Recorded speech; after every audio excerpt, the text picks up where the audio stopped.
When we hear the word management, names like Peter Drucker, Henry Fayol, or Henry Mintzberg often come to mind. But what if I told you that the world's oldest management school existed thousands of years before the first business school? It was not in a classroom, it was not in a corporate office, but it was on a farm. Hi, I am Assistant Professor Sudarshan Babar, HOD for Agribusiness Management at LBS, Pune. Agriculture has been practicing management for over 10,000 years. Every successful farmer is in reality a planner, strategist, risk manager, financial manager, operation manager, and leader, all at the same time. Let's see how.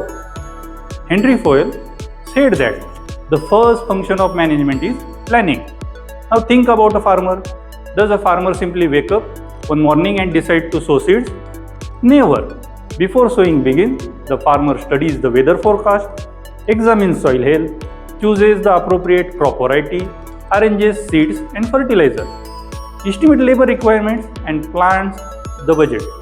Exactly the same happens in a business. Before launching a new product, company conduct market research, estimate demand, allocate budgets, prepare teams, and define a timeline, whether it's crop or a company. Success begins with the planning. The second function of management is organizing. A farmer organizes land, irrigation system, farm equipment, labor, seeds, fertilizer, storages, and transportation. Similarly, a business organizes people, finance, technology, raw materials, and infrastructure. Management is simply arranging limited resources in the most efficient way to achieve maximum result. Agriculture teaches us that resources are always limited, but smart management creates abundance. Management is not just about machine or money, it's about people. A farmer coordinates laborers, machinery operators, suppliers, transporters, wholesalers, and even buyers. Each person has a different responsibility. If communication fails, the harvest suffers. Likewise, manager coordinate teams across the department. Leadership means bringing different people together to achieve one common goal.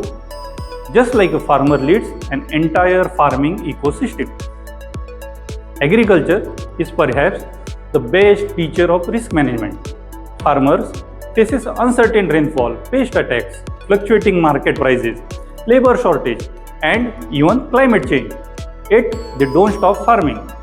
They diversify crops, insure their farms, adopt technology, improve irrigation, and prepare contingency plans.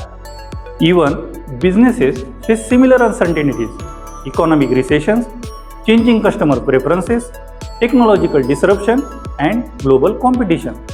The lesson is simple: risk cannot always be avoided, but it can always be managed. Management is not plan and forget. A farmer regularly checks crop growth, soil moisture, pest infestation, nutrient levels, and irrigation schedule. If something goes wrong, corrective action is taken immediately. Businesses do the same by tracking key performer indicator, customer feedback, productivity, quality standard, and financial performances. Monitoring ensures that the journey remains aligned with the destination. A seed does not become a harvest overnight. It requires patience, care, discipline, continuous monitoring, and timely decisions. The same is true for businesses, careers, and even for life. So, the next time someone asks where management began, remember this. Management didn't start in boardrooms, it started in fields. Because every successful farmer is and has always been an exceptional manager. Agriculture doesn't just feed the world, it teaches the world how to manage it. Thank you.